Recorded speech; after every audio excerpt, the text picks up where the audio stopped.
this video, I'll break down how to create some really cool motion graphics in Final Cut Pro 10. Now, no means this is going to be better than, let's say, Photoshop, but let's say a client wants you to create a really cool motion graphic, and for some reason you just don't want to use Photoshop and you want to do it all inside of Final Cut Pro 10. Well, in this video, I want to give you some tips and tricks to creating some very basic, intermediate motion graphics in Final Cut Pro 10. Okay, the first thing you want to do is you want to create a new project. So just click on Command N and we'll call this Baker. We'll just call this like Baker Graphic right here. Now, of course, you can change the format. In this case, we're going to be using a square format. We'll change the resolution to 1080 by 1080 just so you know it's a higher quality. And then for the frame rate, we're going to choose 60 frames per second. Anytime you're doing motion graphics or you're not required to make it 30 frames per second or 24, always stick to 60 frames per second when you're doing like motion graphics, because it's just the animation is going to look a lot more fluid. So if you're not required to use 24 frames per second or 30 frames per second due to the video footage, it is just strictly motion graphics, always use 60 frames per second, because the animation, the graphics are just going to look a lot smoother. So let's click on OK, and as you can see, here is the project right there. Okay, the first thing you want to do is you want to find some sort of background. And you want a background that relates to the graphic. For example, I'm doing a graphic about a football player, so I'm going to use a football stadium as the background. I always encourage you to find a background that relates to the graphic. Don't just pick like a random background. It's a background that has to relate to the graphic, so it can be whatever you want, but in this case, it's a graphic about Baker Mayfield. Baker Mayfield's an NFL player. Well, let's go ahead and find an NFL stadium, and better yet, use a Browns NFL stadium, because currently he's the quarterback for the Cleveland Browns. So you just want to find a background that relates to the actual, graphic or the person you're making the graphic about. The next thing I want to do is go over here to the effects panel, and I'm going to search in or type up tint right here. So I'm just going to add a tint effect to the background, and there we go. It, like the effect says, tints it. Now I'm going to use the color picker, so I'm going to go ahead and just take the graphic of Baker Mayfield. Just for this example, I'm going to go over here, click on this icon, go to this eyedrop tool right here, and then just select on his helmet right here, and voila, you have a really nice orange tinted background, and that looks really cool. So you don't have to do this, but tinting the background can definitely look nice, just especially when it comes to like color coordination, or you want all the colors to kind of match. It's definitely a really nice effect to just have in your tool belt. Now I'm going to do is head over here to the text section right here. I'll go ahead and put the link down in the description below, but I'm going to use an adjustment layer. You don't have to, but I'm just going to do it just to help keep things more organized. So I'm going to click on Control D and we'll do it like 4 seconds just so it overlays over the graphic. Obviously it depends on how long you want it. Again, you don't have to use an adjustment layer, but it's just really nice when it comes to organize it. Let's say you want to change the background. You don't want to copy all the attributes. That can be really annoying. So go to the effects panel right here, and now I'm going to do is go to the Gaussian blur. I'm going to put the Gaussian blur over, I'll apply it onto the adjustment layer. All that's going to do is blur the background just to help to create some depth. So let's change the amount to like 30 right here. And then as you can see, it just blurs the background and just helps creating depth, especially when doing graphics. Use drop shadows, use blur, darken the background. It's really important that you create depth so it doesn't just look like a flat 2D picture. You definitely want to make sure you're creating some sort of depth. Also, including that too with depth, I'm going to go over here to the generators, add a custom generator. Now this is a personal preference. You don't have to do this, but sometimes what I like doing is actually darkening the background. So click Control D, we'll do 4 seconds. This is a complete personal preference, but I'm going to put a custom generator, and then I'm going to go to the effects panel, opacity, and then I'm going to drop it by 40%. As you can see, that darkens the background. You don't have to do that. I just want to include that. I'm trying to include a whole bunch of different tips and tricks. You don't have to do everything I do, but my hope is to just give you some ideas, some inspirations, some different tips and tricks when it comes to creating motion graphics in Final Cut. So what I'm going to do next, I'm going to go ahead and just add another custom generator, and Control D will go for 4 seconds. Now this is just when it comes to having a nice little layer for the text. So click on this custom generator, and we're going to scroll down until we find mask. We're going to take a graduated mask and apply it onto that adjustment layer right there. So what we're going to do is we're going to take the graduated mask, we'll just go like this, and we're just going to move it down a little bit. As you can see, that's just really cool because it kind of like fades into the background rather than just having like a very solid black text box. That's just an idea. You don't have to do that, but there you go. That's how you get this really cool kind of like black faded box to add your text. So let's go to the beginning right here. I'm going to go ahead and click on Control T. All that's going to do is just add a text box. I'm going to go ahead and click on Control D, and we're going to set this to 4 seconds right here. So now we just added a text layer. Now we can go ahead and type in whatever you want. So we should just type in something like, which team, I don't know, should get, and then we'll just go like Baker Mayfield right here. We'll just go something like this, Mayfield, which team should get Baker Mayfield, and we're going to go over here to the position, and we're just going to move the text down something like this. So now we just added a nice text layer. Now what you want to do is you want to customize the text. So for font, we'll scroll up, and the font that I always like to use is Futura, and we're going to change this maybe to like bold or something like that. So there we go. Now we have, kind of customize the text. Now you can add a drop shadow, a face. Now we're going to actually uncheck it, and we're going to take the glow, and we're going to change it to maybe like actually I'll leave it at red. So there we go. Now we have a nice little outline of the text, a nice little red outline. So now we can add some different effects or animate the text, but that's just the fundamentals. Put in the text, customize it, and get it to the look that you want. Now an effect that I liked is called neon. So I'll go to all right here, and we're just going to type in neon right here, and we're just going to add this nice little neon text effect right here. As you can see right here, now the text is glowing. I think it's a new feature that Final Cut added. I'm not exactly sure when, but I just discovered this a couple months ago. It's definitely a really cool, neon effect that you can do in Final Cut. And I'm going to go ahead and animate it. I'll show you how I did that like sticker effect. So I'm going to go pretty quickly. I'm going to go for 10 frames, trim it right here. Now this is not a plugin that comes with Final Cut. It's a plugin that you have to download from Motion. Right now it's not on my digital store, but I'm going to go ahead and update my digital store. Again, you don't have to do it this way. I am just, simply giving you an example. So we're going to go ahead and go 40 frames ahead.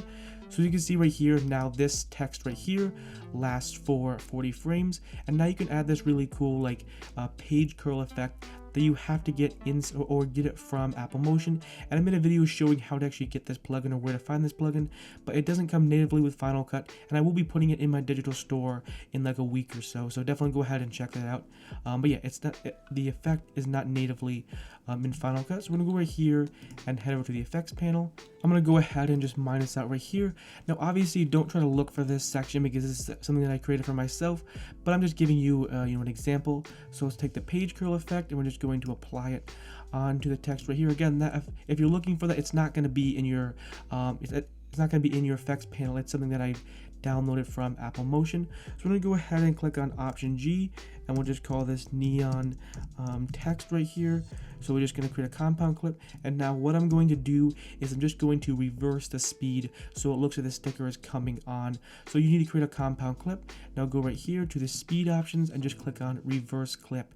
So as you can see, now the text is going to kind of like peel on almost like a sticker. So if you see right here, the text kind of just peels on. So it's definitely a really cool effect. Obviously you don't have to do it like that way. You can do it whatever you want, but I just want to give you an example of what you could do. But create a text layer and then animate the text, or do whatever you want. I'm just kind of giving you just an example or an idea that you can use for your own graphic. Now the next thing you want to do is you want to add some sort of cutout. A little tip is you can go to this icon right here and then bring it down a little bit, just in case if the layers are too tall. That's just a little bit of a tip. So what we're going to do is we're going to go ahead and find the subject. Obviously this can be whatever you want. So go ahead and place this subject, and we're just going to place it right on top of the layers right here. So obviously find your subject, whatever the video or the graphic you're trying to create. In this case we're just doing a graphic about Baker Mayfield.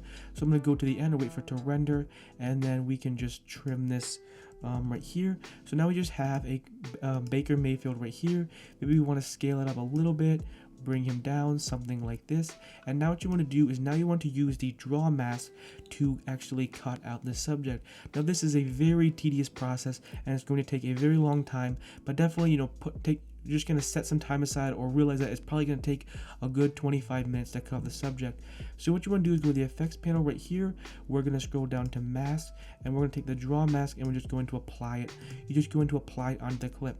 Now what you want to do, and this is just tips that I like to do, is I like to reorganize my workspace and then just zoom in. Now I made a video going over how to create a freeze frame where I go into way more detail into cutting out objects or cutting out subjects. So let's go right here. I'm just going to adjust the workspace, something like this, and then we will zoom into, let's say, like 600%.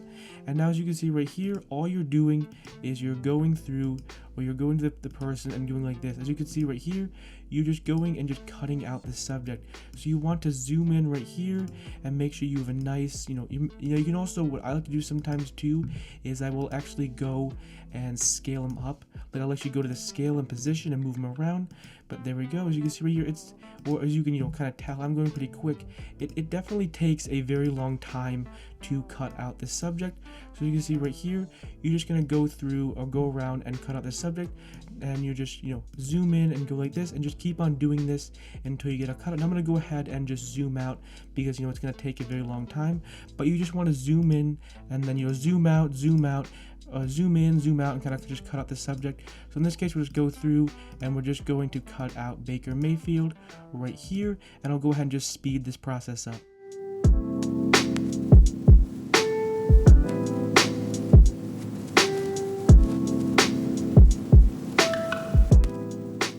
Okay, so now that you have the mask right here, what you want to do is you want to go to the end right here and then wait for this little circle and then just click on it right here. As you can see, there we go. Now we just have a complete cutout of Baker Mayfield. So you want to open up this workspace right here, and there we go. Now you have a nice cutout of Baker Mayfield. Obviously put a lot more time and effort into it. Just to make sure the mask looks a little bit nicer. As you can see, this looks a lot nicer because you took more time, but definitely go through and cut out the subject. Now a couple little tips and tricks that I would do is I would go through and the feather. So as you see right here, you can adjust the feather so you can make the edges, softer or harsher. If the feather doesn't work sometimes, I would always sometimes encourage you to adjust the fall off. I found that the fall off can sometimes be really nice. So you kind of just mess with the feather, the fall off, until you get the look that you want. And then once you're done with that, what I would encourage you to do is go over here to shape type right here, and then just take the shape type and then just change it to B-spline right here. As you can see, it looks a little bit weird because the mask is a little bit off, but I found that B-spline is really nice because it just helps make the edges look a lot smoother and just look a lot nicer. Obviously, if you don't put the time into it, as you can see right here, it looks really weird. But if you really put the time into the mask, it's going to look really nice. So just, mask out the subject, and then obviously add some more mask to cut out this section, adjust the feather, adjust the fall off, and then once you're done with that, go ahead and change the shape type to B-spline, just so the edges look a lot curved, and they're just going to look a lot nicer. What I'm going to do right here is go ahead and just adjust the workspace, and then bring it up.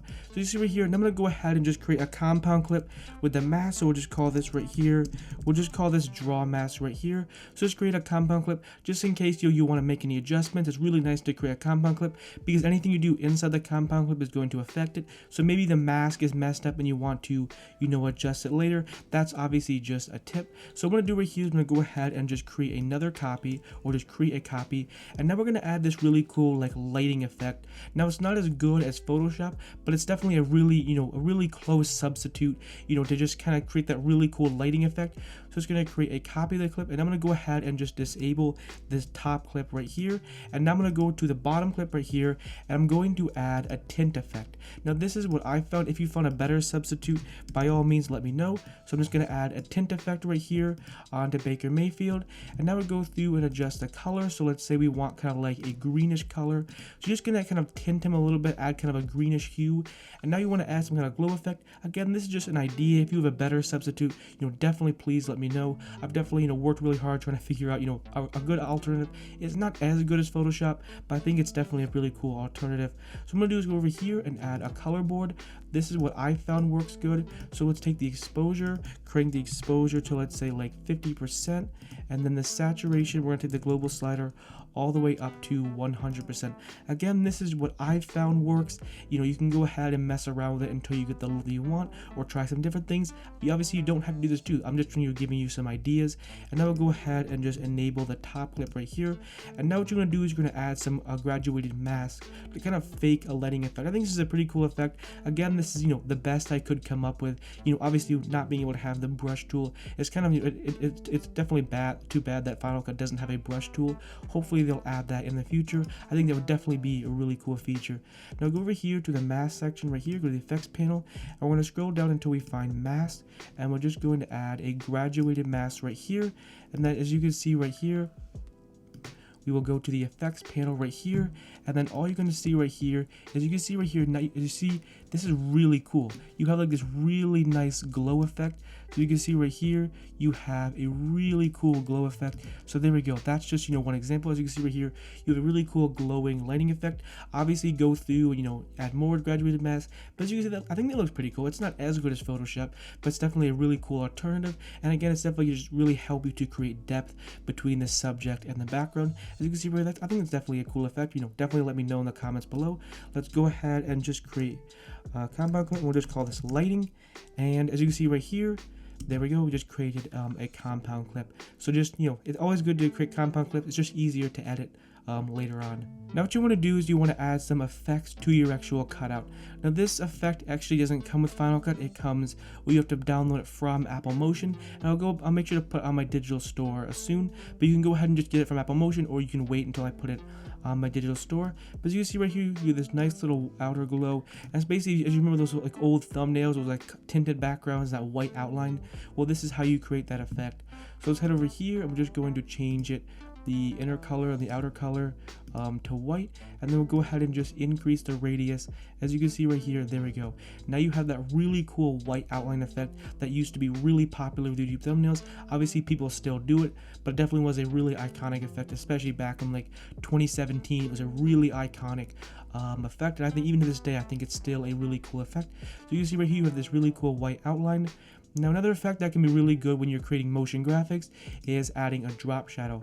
So let's go to all right here and go ahead and type in drop shadow, and we're just going to apply a drop shadow onto the cutout.